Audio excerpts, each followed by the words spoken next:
Episode 2. The Disappearance of Mali Zeko. The quiet night in Visoko stretched on as Amir and Eldin finally made it back home, hearts still racing from their forest trek. They crept into Amir's house, careful not to wake his parents. Once inside, they bolted the door and let out a collective sigh of relief.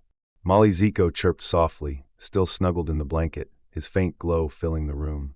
Amir set him down gently on the carpet. Eldin plopped onto the couch, exhaustion etched on his face. "Man, I don't know how we're going to keep this up," Eldin said, but his words were interrupted by Zeko hopping up onto all fours, eyes wide with excitement. "Chocolate," Amir said, laughing as he pulled another bar from his pocket. "The only thing he eats." Zeko chirped happily, devouring the treat as the boys watched with a mix of awe and affection. But then something unusual happened. Zeko's attention turned sharply to the television. His glowing eyes locked onto the screen, and the broadcast flickered. The image distorted, replaced by something entirely unfamiliar, stars streaking past in hyperspeed, and a glowing cockpit illuminated by a tall, shadowy figure. "Is that his dad?" Eldin whispered, leaning forward. The images were mesmerizing. Zeko's father piloted the UFO with precision, navigating through a dazzling expanse of stars. But as quickly as the vision appeared, it vanished, replaced by static, and then the television returned to normal programming. "What was that?" Amir asked, staring at Zeko. "I think he's trying to tell us something," Eldin said. "But what?" The boys' moment of wonder was interrupted by a glance out the window. In the distance, they could see the glow of searchlights sweeping the forest and the faint outline of vehicles and helicopters. The military and government officials were still there, combing the crash site. Amir's heart sank. What if they come here? What if they find him? The next morning, Amir awoke to the sunlight streaming through his window and a strange silence in the house. He rubbed his eyes, groggy from the events of the night before. But something felt wrong. "Mali Zeko?" he called softly, looking around the room. No response. He searched under the bed, in the closet, even behind the curtains. Nothing. "Eldin!" Amir shouted, running into the living room. "Zeko's gone." Eldin, still half asleep on the couch, sat up abruptly. "What do you mean, gone?" Amir sprinted through the house, calling Zeko's name. The bathroom, the kitchen, even the small backyard, there was no trace of him. Then Amir froze. His mother wasn't home either. He grabbed his phone and dialed her number. The line rang twice before she answered. "Amir, what's wrong?" Her voice sounded concerned. "Where is he?" Amir yelled, his voice cracking with panic. "Where did you take him?" "You want Zeko back." "Who? What are you talking about?" she asked, genuinely confused. Amir's heart pounded. He turned to Eldin, who was already grabbing his jacket. "We have to find him," Eldin said. Flashback, 3:30 a.m. While the house was silent and everyone slept, the soft glow of Mali Zeko illuminated Amir's room like a small, living nightlight. His large black eyes blinked slowly, adjusting to the shadows. The faint hum of distant engines outside caught his attention. His translucent ears twitched, attuned to every sound. It was a low, rhythmic rumble, unlike anything he'd heard before, steady, mechanical, and intriguing. Curiosity stirred within him. He chirped softly, almost as if to ask the universe what the sound meant. Carefully, he wriggled out from under the blanket Amir had tucked around him. His tiny limbs moved with a mixture of caution and eagerness as he hopped onto the floor. He paused for a moment, glancing back at Amir, who was breathing deeply, lost in the peace of sleep. Zeko's glowing form padded silently toward the door, his small frame navigating through the clutter of toys and books scattered across the room. He stopped briefly at the doorframe, tilting his head as if pondering whether to proceed. But the rumbling outside was too compelling. With a faint shimmer, his body dimmed, camouflaging him against the shadows as he slipped out of the room. The hallway was quiet, the ticking of a clock on the wall marking the passage of time. Zeko's chirps were barely audible as he explored, his translucent skin reflecting faint hints of moonlight streaming through the windows. Each step brought a new discovery. The soft texture of the carpet under his tiny hands, the cool feel of the doorknob as he climbed up and turned it with surprising dexterity. Once outside, the world opened up before him. The crisp night air filled his senses, carrying with it the scent of damp earth and the faint tang of exhaust fumes. His glowing eyes widened as he looked up at the vast sky, scattered with stars that reminded him of home, or what he could remember of it. Zeko chirped again, this time louder, as though greeting the universe. Then he spotted it. A truck parked in the driveway, its cabin light faintly glowing as Adam, Amir's father, moved back and forth, loading supplies. The low rumble of the idling engine was almost hypnotic to Zeko. He crouched low, studying the vehicle like a predator sizing up its prey, not with malice, but with an insatiable curiosity. Adam muttered to himself as he hefted a crate into the back of the truck. His movements were slow, groggy, as he adjusted his cap and checked his watch. "Too early for this," he mumbled, shaking his head. But there was something different about this morning. Despite his usual fatigue, an unexplainable sense of calm and optimism filled him. The air felt lighter, as though some unseen force was lifting the weight of his routine. Zeko crept closer, his movements fluid and deliberate. He reached the base of the truck and paused, tilting his head as he examined the giant wheels and the metal gleam of the bumper. A faint glow emanated from his skin, reflecting off the chrome. Without hesitation, he climbed. His small, nimble hands gripped the edges of the truck's step, and with a surprising burst of agility, he pulled himself up. Peeking into the cab, he chirped softly, his head tilting at the sight of the cluttered interior.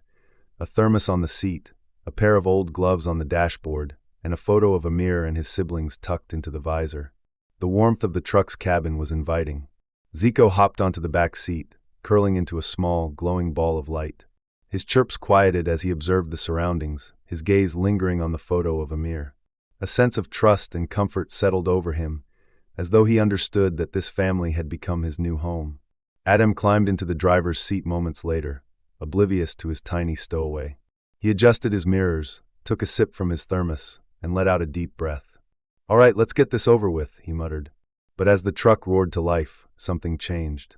The faint glow of Zeko's presence seemed to ripple through the air, unnoticed by Adam, but undeniable in its effect. The grogginess that usually plagued him during these early hours vanished. His mind felt sharp, his body energized. A smile tugged at his lips, uncharacteristic for this time of day. As the truck rolled out of the driveway and onto the quiet streets of Visoko, Zeko's large black eyes peered out the window. The world blurred past in shadows and faint lights, a symphony of sights and sounds he didn't fully understand but found fascinating. He chirped softly to himself, his mind alight with the possibilities of this strange new place. Little did Adam know, the quiet hum of optimism filling the cab wasn't just a fluke. It was Zeko's energy, instinctively weaving itself into the driver's thoughts and emotions, amplifying positivity and sharpening focus. The two travelers, one unaware of the other, ventured into the night, unaware of the danger that lay ahead. Up ahead, the faint glow of a military checkpoint loomed, its bright lights cutting through the darkness. Soldiers moved with precision, their shadows stretching across the road. Zeko chirped quietly, sensing something unfamiliar and potentially threatening. He huddled low in the back seat, his glow dimming as he prepared for whatever might come next. The truck rumbled steadily toward the checkpoint, its headlights cutting through the dark.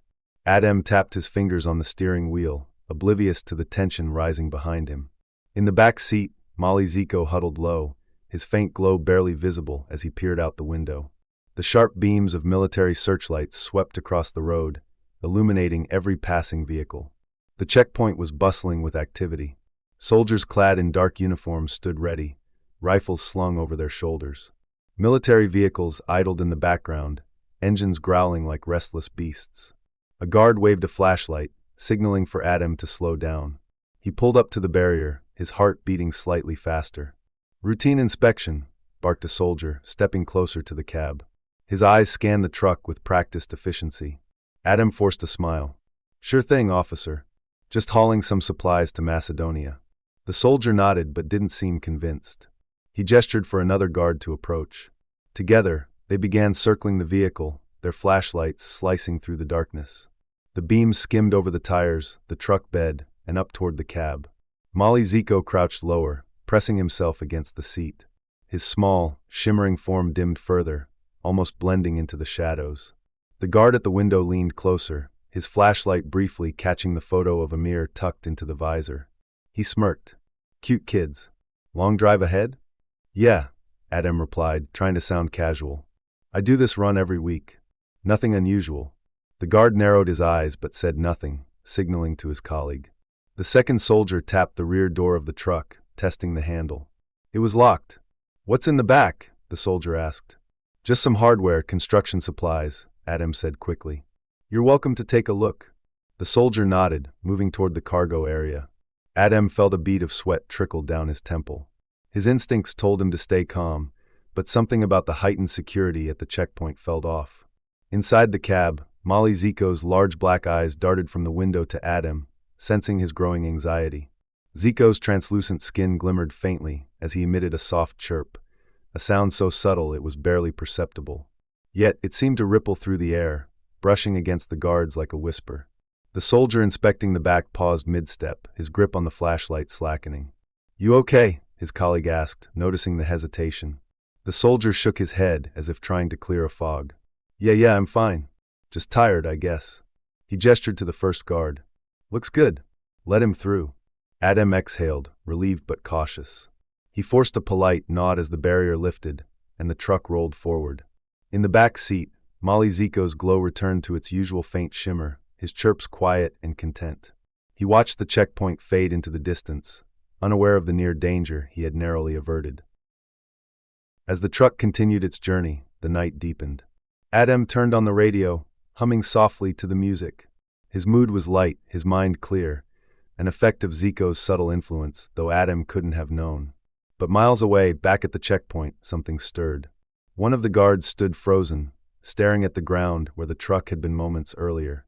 He knelt, picking up a faintly glowing thread, a tiny strand of translucent material that had fallen from the back seat. "What is this?" the guard muttered, holding it up to the light. The commanding officer approached, his face grim. "Bag it and get it to the lab. Whatever it is, it's not from around here." The checkpoint erupted into action, soldiers relaying orders and preparing vehicles to pursue the truck. Adem, oblivious to the growing storm behind him, drove on through the winding mountain roads, his thoughts drifting to his family back home.